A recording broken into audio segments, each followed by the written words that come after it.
इसकी क्या वजह है कि सांस्कृतिक संबंध जहाँ कायदे से वहाँ और मजबूत होना चाहिए, तो वहाँ भाषा हमारी कमजोर होती जा हाँ, रही है, हाँ। और जहाँ व्यावसायिक संबंध है वहाँ वहाँ पे मजबूत मजबूत हो होती जा जा रही रही। है। इसकी वजह क्या पाते हैं आप? देखिए, सांस्कृतिक मैंने संबंध कहा, जैसे हमारे गिरमिटिया देश हैं, हमारे 5 प्रमुख गिरमिटिया देश हैं, Mauritius, Suriname, Fiji, Guyana, Trinidad. Guyana, Trinidad में हिंदी बिल्कुल गायब हो चुकी है। मॉरिशस में हिंदी कुछ बची है। आपके सूरीनाम में भी बहुत कुछ बची है बोलने में, और फिजी में चूँकि उन्होंने अपनी एक फिजी हिंदी को वहाँ की संसद की भाषा भी है, त्रिभाषी फार्मूला यहाँ है जैसे, वहाँ का भी जो है एक उन्होंने जिनकी एक जो हम अवध से बहुत लोग गए थे, तो उसका एक अवधी स्वरूप है रामचरितमानस का, उस रूप में एक फिजी हिंदी है वहाँ पर। तो उनके जैसे फिजियन हिंदी में जैसे 2 बहुत बड़े उपन्यास हैं, डौका पुराण और फिजी माँ। फिजी माँ जो है वो मदर इंडिया के सुब्रमण्यम कुलपति रहे, बहुत बड़े लेखक हैं वहाँ के। तो उन्होंने उन मदर इंडिया फिल्म से प्रेरित होकर उपन्यास लिखा, 1036 पेज का उपन्यास है फिजी माँ। तो जहाँ पर इस प्रकार, लेकिन सारे देशों में अगर आप कहेंगे हिंदी बढ़ रही है, सच सरकारी आंकड़े जो मर्जी कहें, मेरे पास भी वहाँ की जनसंख्या के आंकड़े हैं, मैं आंकड़े दे दूंगा। जो मैंने किताब आपको दी थी 8वीं सूची वाली, उसमें पूरे मॉरिशस के आंकड़े कैसे कैसे कैसे कैसे उनकी जनसंख्या गणना के हिसाब से। उसका कारण क्या है, उनके बच्चे पुनः प्रवास करके लंदन चले गए, कहीं के नीदरलैंड चले गए।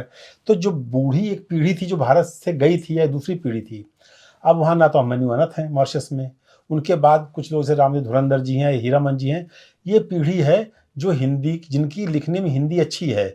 वर्तमान में जो पीढ़ी है, बच्चे लिख रहे हैं, नए लोग लिख रहे हैं, मैं बिल्कुल नकारूं नहीं कि शून्य हो गया है, लेकिन जो लिखने की गुणवत्ता थी, उनके साथ एक संघर्ष था।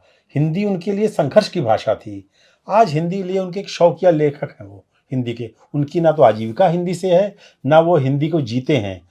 तो उन देशों में धीरे धीरे धीरे धीरे हिंदी का ह्रास हुआ है, स्कूलों से हिंदी गायब हुई, हिंदी के छात्रों में छात्र नहीं मिलते हैं। अच्छा, हमारे देश की जो संकट है ना, देखिए पहले प्रवाह, जो बुनियाद तो हमारा देश है, जब हमारे देश में हमारे देश के बच्चे जब हिंदी स्कूल में नहीं जाना चाहते हैं, तो हम एक कैसे कल्पना करें कि विदेशी दूसरे जो लोग हैं वो अपने बच्चे को हिंदी में पढ़ाएंगे, हिंदी पढ़ाएंगे, वहाँ पढ़कर कितने लोग नौकरी पा जाएंगे। तो जो संकट भारत का है हिंदी को लेकर, भाषा को लेकर, वही संकट उन देशों का भी है।